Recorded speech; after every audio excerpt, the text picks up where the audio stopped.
In the past, Tony and Steve discuss what their approach should be to creating this new team. They decide that first of all, they need a limited roster until there is need for more. The two of them are a given, as well as Thor. They both agree on adding Hawkeye and Black Widow, and Tony recommends the Hulk as well. Steve questions this, but agrees. They decide that the expanded roster needs to be a mix of both new and old members. They pull up a list of potential candidates. Steve asks why Luke Cage and Doctor Strange are not on the list, and Tony tells him that he already asked Luke and he wasn't interested, and that Strange is busy. Wolverine is the first to be recruited, and Tony gets him by telling him they have beer. Spider-Man is the second, who is recruited after they tell him they have money. Shang-Chi is the third to be recruited, and Tony comments that his efficiency, movement and power generation are off the charts, and that he's an expert in the traditional arms of his disciplines, but tells him that he's thinking of combining his more traditional styles with more enhanced technology. Cannonball and Sunspot are the fourth and fifth to be recruited, initially uninterested in joining what they thought to be another X-Men team, but eager to go from hated and feared as X-Men to loved and adored as Avengers. Mainfold is the sixth to be recruited, initially uncertain that he is fit to be a hero, but is talked into joining by Captain America. Captain Marvel and Spider-Woman are the seventh and eighth to be recruited after a rousing speech from Captain America. In the present, Abyss examines the Avengers and comments that Thor is something different from the rest, and that neither the tree which is holding him and his fellow Avengers, nor she herself could break him down to his base bits, as if he doesn't fully exist or originate from the here and now, finally remarking that they have found a god. Ex Nihilo asks him if he is a god as familiar with creation stories. Thor begins to tell him about Asgard, when Ex Nihilo interrupts him and tells him that he is more interested in what closes the loop, asking whether there is a resurrection or an apocalypse waiting for him. Ex Nihilo then tells him his own story. At the dawn of everything there existed a race called the Builders who worshipped the universe herself. As they grew and evolved, they created aggressive systems to direct, shape and control space-time itself. The firsts were the Alephs and the Gardeners. The Alephs were sent out to purge species unfit for their new universe. For hundreds of millions of years, the Aleph that now is with them raised worlds and killed species, until he one day found one worthy of evolution. He then released the garden he carried with him, and from two of his seeds sprung Ex Nihilo and his sister Abyss.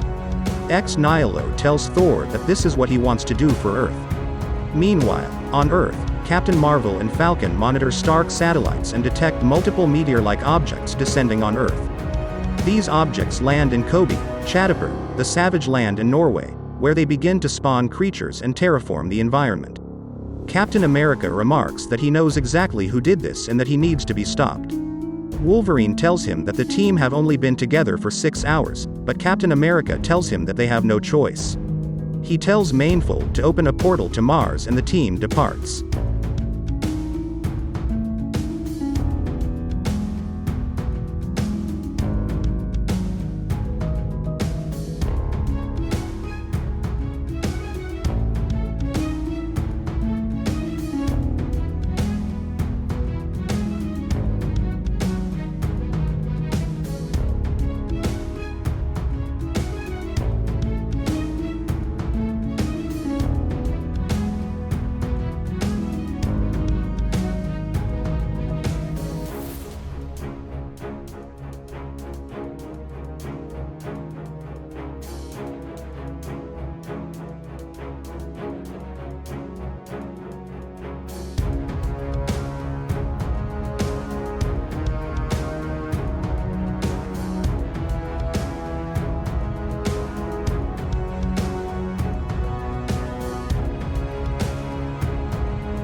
Thanks for watching and please subscribe, like, comment and share this video to support us. See you on the next comic review videos.